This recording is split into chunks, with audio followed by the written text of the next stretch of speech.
India's number 1 varicose veins hospitals ఐబీసీను సంప్రదించండి. మీ నొప్పి లేని ప్రయాణాన్ని ప్రారంభించండి. నమస్తే, మీరు చూస్తున్న సుమన్ టీవీ. నేను మీ కీర్తి. సెప్టెంబర్ 7న చంద్రగ్రహణం ఉంది. మరి ఇక్కడ నుంచి మొదలుకొని వచ్చే ఏడాది ఉగాది వరకు, అంటే తెలుగువారి సంవత్సరాది ఉగాది వరకు కూడా వివిధ నక్షత్రాల వారికి ఈ గ్రహణం ప్రభావం వల్ల ఎలా ఉండబోతుంది, మరి ఎలాంటి పరిహారాలు పాటిస్తే బాగుంటుంది, ఈ వివరాలు మనకు తెలియజేయడానికి మనతో పాటు ప్రముఖ ఆస్ట్రాలజర్ బ్రహ్మశ్రీ సురేష్ బాబు గారు ఉన్నారు. నమస్తే సురేష్ బాబు గారు. కీర్తి గారు నమస్కారం అండి. సురేష్ బాబు గారు, నక్షత్రాల ప్రభావం అనేది మనుషుల మీద చాలా వరకే ఉంటుంది. అయితే జాతకం లేని వాళ్ళకి మాత్రమే నక్షత్రాల ఆధారంగా చూసి చెప్పడానికి ఇష్టపడుతూ ఉంటారు కదా. అందులోని సెప్టెంబర్ 7th చంద్రగ్రహణం. దీని తర్వాత చాలా రాసుల వారికి కానివ్వండి, నక్షత్రాల వారికి కానివ్వండి, బాగుంటుంది బాగోదు, ఇలాంటి పరిహారాలు చేసుకుంటే వచ్చే ఉగాది వరకు కొంచెం సేఫ్ జోన్లో ఉండొచ్చు అని చాలా రకాల వార్తలు మార్కెట్లో హల్చల్ చేస్తున్నాయి. సో ఇందులో నిజం ఎంత, ఏ నక్షత్రాలకి బాగుంది బాగాలేదు, అసలు ఈ గ్రహణం ఇక్కడ ఇండియాలో ఉందా, పట్టించుకోవచ్చా పట్టించుకోకూడదా, ఇలాంటి వివరాలు తెలుసుకుందాం. కీర్తి గారు మీకు ధన్యవాదాలండి. ఎందుకంటే ఇది ఒక చాలా మంచి టాపిక్ అండి, నీష్ టాపిక్ అనమాట. నక్షత్రాలు వైజ్గా గ్రహణం తర్వాత గ్రహణం ముందు ఎలా ఉండబోతుంది, మనకి ఆస్ట్రాలజికల్గా 2 సెన్సిటివ్ పాయింట్స్ ఉంటాయండి. ఒకటి ఉగాదిని కన్సిడరేషన్ తీసుకొని మనం టోటల్ ఇయర్ ఎలా ఉంటుందని చెప్తాం. ఈ మధ్యలో వచ్చేటప్పటికి గ్రహణాలు కూడా కన్సిడరేషన్ చేయాలండి. అందులో ముఖ్యంగా రేపు చంద్రగ్రహణం, సంపూర్ణ చంద్రగ్రహణం వస్తుంది. నేను చాలా మంది ఇంతకుముందు నా వీడియోలో కూడా చెప్పుకున్నాను, ఎందుకంటే ఇండియాలో గ్రహణం లేనప్పుడు అంతగా అడావుట్ చేయని అవసరం లేదు. కానీ ఈసారి ఇండియాలో ఖచ్చితంగా సంపూర్ణ చంద్రగ్రహణం ఉందండి. ఈ సంపూర్ణ చంద్రగ్రహణానికి ఆల్మోస్ట్ ఇలాంటి టైప్ ఆఫ్ చంద్రగ్రహణం మనకి 18 సంవత్సరాల క్రితం వచ్చింది, ఈసారి మళ్ళా వచ్చింది. దీనికి చాలా విశేషతలు ఉన్నాయండి. ఇది యాక్చువల్గా చాలా మంచి గ్రహణం అని చెప్పుకోవాలి. ఎందుకంటే మొన్న కూడా వచ్చింది కదా ఇదే సంవత్సరంలో. అది ఎక్కడ సంపూర్ణంగా లేదండి, ఇండియాలో లేదు. సంపూర్ణంగా అంటే పర్ఫెక్ట్ గా మన నేకడ్ అయితే చూడగలగన గ్రహణం ఇదని చెప్పుకోవాలి. ఇందులో ఈ గ్రహణానికి ఆధ్యాత్మికంగా ఎదగటానికి, జీవితంలో ఒక స్టెప్ ముందుకెళ్ళటానికి ఉపయోగపడే గ్రహణం అనేది మనం చెప్పుకోవాలి. దానికి కారణం ఏమిటంటే ఈ గ్రహణానికి గురు దృష్టి ఉందండి. ఎందుకంటే గురువు ఉన్న పొజిషన్ నుంచి 9th హౌస్లో ఈ గ్రహణం జరుగుతుంది, కుంభరాశిలో. గురు దృష్టి ఉండటంతో ఆధ్యాత్మికంగా ఎదగటానికి, ధనం సంపాదించడానికి, తర్వాత పెళ్లిళ్ళు కావటానికి ఇది ఒక మోస్ట్లీ ఒక టర్నింగ్ పాయింట్ అని మనం చెప్పుకోవచ్చు అనమాట. అందుకని మీరు ఇట్లాంటి ఒక సిచ్యువేషన్ని తీసుకొచ్చేసి అందరికి ఉపయోగపడాలి, ఈ సిరీస్ చేయడం ఇంకా చాలా మంచిది. ముఖ్యంగా నక్షత్రాల విషయంలో జాతకాలు లేని వాళ్ళకి బాగా ఉపయోగపడతాయి కదండి. అందరికీ ఇప్పుడంటే రాసుకుంటున్నారు కానీ చాలా ఇబ్బంది పడే వాళ్ళు కూడా మీకు కూడా బుల్లని కాల్స్ వస్తూ ఉంటారు. సో వాళ్ళందరికీ కూడా ఇది ఉపయోగపడుతుంది ఖచ్చితంగా అండి. ఎందుకంటే మనకి ఎవరికైతే డేట్ ఆఫ్ బర్త్ ఉండి కరెక్ట్గా వాళ్ళ జన్మ నక్షత్రం తెలిస్తే దాన్ని వెళ్ళనుకుంటండి 100% వాళ్ళకి క్రెడిట్ ఇవ్వచ్చు. కొంతమందికి బాగా పాపులర్ పేరు ఉంటుంది, వాళ్ళని ఎక్కువగా పిలిచేది ఫస్ట్ పేరు అనమాట. అంటే కొంతమంది లేడీస్కి కన్ఫ్యూజ్ సార్, మా పుట్టింట్లో ఒక రకం పిలుస్తారు, అత్తింట్లో ఒక రకం పిలుస్తారని. ఎక్కువగా 10 మంది కనుక తీసుకుంటే, లేదంటే ఇన్ ఏ డే ఎక్కువగా వీళ్ళకి ఏ పేరుతో పిలుస్తున్నారు అనేది దాంట్లో ఫస్ట్ కామన్గా పిలిచే లెటర్ తీసుకుంటే వీళ్ళకి అప్లై అవుతుందండి. దీని ప్రకారం తీసుకుంటే పేరు బలం ప్రకారం 70% వీళ్ళకి అప్లై అవుతుందండి. 100% అయితే కాదు, కొంత ఐడియా వస్తుంది. సో ఈ యొక్క బేసిక్ ఇన్ఫర్మేషన్ పట్టుకొని మనకి 27 నక్షత్రాల వాళ్ళకి ఎలా ఉందో మనం చూద్దాం. అలానే చిన్న చిన్న రెమెడీస్ కూడా మనం డిస్కస్ చేసుకుందామండి. భరణి నక్షత్రం వాళ్ళకి ఎలా ఉంటుందో తెలుసుకుందామండి. సో భరణి నక్షత్రం వాళ్ళు కనుక తెలుసుకుంటే ధరణిని వెళ్తారు అనే ఒక సామెత అండి. ధరణిని వెళ్తారు. వీళ్ళకి ఏమంటారంటే రెనోవేషన్, ప్యూరిఫికేషన్.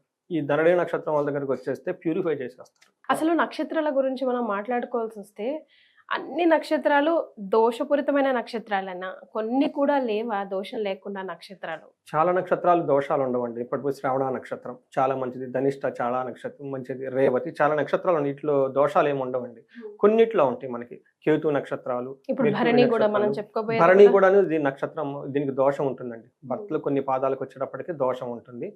బట్ మనకి మన నామ నక్షత్రం ప్రకారం చూసుకున్నాం అంటే లీలు లేలో, ఈ లా అన్న పేరుతో కానీ, లు అన్న పేరుతో, లో అన్న పేరుతో లోకేష్, ఇలా పాపులర్ పేర్లు చాలా ఉన్నాయండి. ఇవన్నీ చూసుకుంటే వీళ్ళకి పేరు బలం ప్రకారం ఇందులో వస్తాయని మనం చెప్పుకోవచ్చు భరణి. అయితే ఇది ఈ నక్షత్రానికి అధిపతి శుక్రుడు అండి. ఓకే, ఈ ధనానికి సంబంధించిన, అమ్మవారికి సంబంధించిన నక్షత్రం అని మనం చెప్పుకోవాలి. ఈ నక్షత్రం వాళ్ళు అమ్మవారిని కనుక రెగ్యులర్గా పూజ చేస్తూ ఉంటే ఎప్పుడు ధన ప్రవాహం ఇలాంటి ఉంటుందని మనం చెప్పుకోవాలన్నమాట. అలానే వీళ్ళకి ట్రాన్స్ఫార్మ్, ఒక రీబర్త్, ఏదైనా కనుక ఒక వర్క్ ఇస్తే దాన్ని మళ్ళా కట్ చేసి రీఫ్రెష్గా చేసే ఒక సామర్థ్యం వీళ్ళకుంటుందండి. మనం కనుక చూసుకుంటే గ్రహణం తర్వాత ఉగాది లోపు వీళ్ళకి ఎలా ఉంటుందంటే అండి, ఫస్ట్ ఓవరాల్గా బెనిఫిట్ ఉంటుంది. ఎక్కడైతే వీళ్ళు అంటే రిజల్ట్ వాళ్ళు ఎక్స్పెక్ట్ చేసినంతలో ఉండకపోవచ్చు, కానీ ఖచ్చితంగా రిజల్ట్ అయితే ఉంటుందన్నమాట. అంటే మనకేం చేస్తారు, శుభ ఫలితాలు కలుగుతూ ఉంటాయి. ఎన్ని ఆటంకాలు ఉన్నా అనుకున్న పనులన్నీ చేసుకుంటూ ఉంటారు. అక్టోబర్ వరకు అంతే ఉంటుంది. నవంబర్ నుంచి గ్రోత్ చాలా ఎక్కువగా ఉంటుంది అనమాట. వీళ్ళు కూడా మేషరాశి కింద వస్తారు కాబట్టి మేషరాశి వాళ్ళకి ఫస్ట్గా వీళ్ళకి చాలా రోజుల తర్వాత ఆల్మోస్ట్ 30 సంవత్సరాలు ఏలినాటి శని అయితే స్టార్ట్ అయ్యింది. ఏలినాటి శని ప్రభావంతో వీళ్ళ మీద పడటంతో ఏ పని చేసినా కానీ సడన్గా అందులో రిజల్ట్ ఉండదు. ప్రయాసాలతో కూడి లైఫ్ అంతా ఉంటుంది. అనవసరమైన ఆటంకాలు, వీళ్ళ మీద నిందలు వచ్చే అవకాశం ఎక్కువగా ఉంటుంది.